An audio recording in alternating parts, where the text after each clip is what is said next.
Hello, this is Arturelia Gaming Room Reviews. I'm Arturo, and today I'm going to be reviewing Inuyasha, Feudal Combat.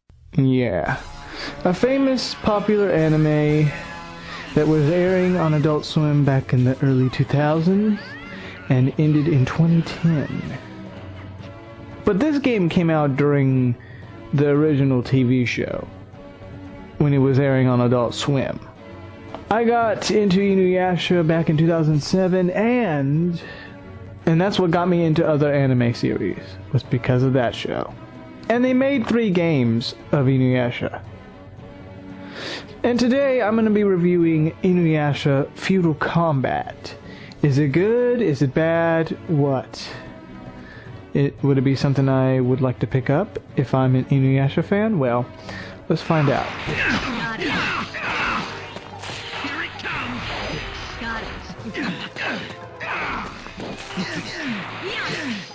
There are 4 chapters in this game. One's Inuyasha's chapter, the other is Sango and Moroku's chapter, Shippo's chapter, and Shishomaru's chapter. Both have their own stories and both have their own conclusion of the series, though it's not how it happens. Now, usually you end up fighting the characters from the series, and sometimes there's a big excuse for fighting, and even teaming up, to tell you the truth. I played Sango and Moroku's chapter because I like Sango. Her character, she got me into the series, definitely. She's bad A. Now, what I thought about the story, well, I mean, you just fight and then they show a cutscene. The cutscenes are nice, but the stories are short. Now, this game is, yes, a fighting game, so it's going to have action, fighting, and whatsoever. The stages are pretty big. Some are small and some are big. Usually you'll tend to wreck up the place when you're fighting. Now, when you're also playing with an ally, you can also make a strategy like defend, attack. Now, for me, I like playing it, but the only thing is, after 2 or 3 rounds, I get kind of tired of it after a while. And the thing is, the attacks tend to get boring because there's no other new move to pull off. Now, you can also pull off these special attacks, which are pretty cool. And now, I didn't know how to do this, but I saw a video on YouTube where 2 characters together can pull off an attack. But it depends on the person, though.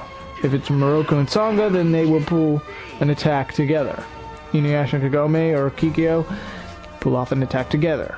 Now, for playing it, the game seems good. I mean, the controls seem good for this game. Nothing's wrong, it's just that when you hit, you may miss sometimes. The camera seems good as well. Like, it doesn't like go around like crazy. It just doesn't. It's perfect in this game. As for the menu, well, there's the story mode, mission mode, training mode, and then just versus, and the menu doesn't really offer a lot. Now, the multiplayer is good. I mean, if you have someone that is an Inuyasha fan, then you'll have a blast playing. It's just that you'll get tired after a bit. The graphics, though, in this game is nice, actually. It's got that anime style, and I just like it. The graphics don't look bad at all for a PS2 game. It's not completely over yet. You mean Kohaku? I wonder where he went. Now, for how long it takes you to do everything, well, there are 4 chapters. There's all that extra stuff like the mission and battling the AI. It would probably take you a while, but it depends on how long you want to play. There's not a lot of maps either, so that's what kind of makes it a little boring. Not a lot of maps, and not a lot of options. Now, it's nice to play your favorite anime characters, but the gameplay value, though, it just, I don't know. It just didn't have enough, and it tended to make you get tired of it. Now, if you come back to play again, the replay value, you aren't going to expect much for this game. If you're like a really crazy Inuyasha fan, then I'm sure you will like it. I am an Inuyasha fan, but this game, it didn't have it didn't have a lot of stuff. There's only like the story, the missions, and the fighting. I mean, there's not a lot. So don't be expecting to have a blast with it another time, because when you beat the story, that's done. You can play with the AI, but there's not a lot of maps. And the missions, well,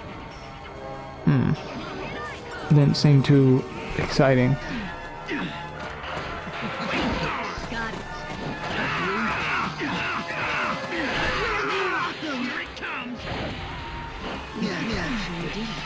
Now, I like Inuyasha.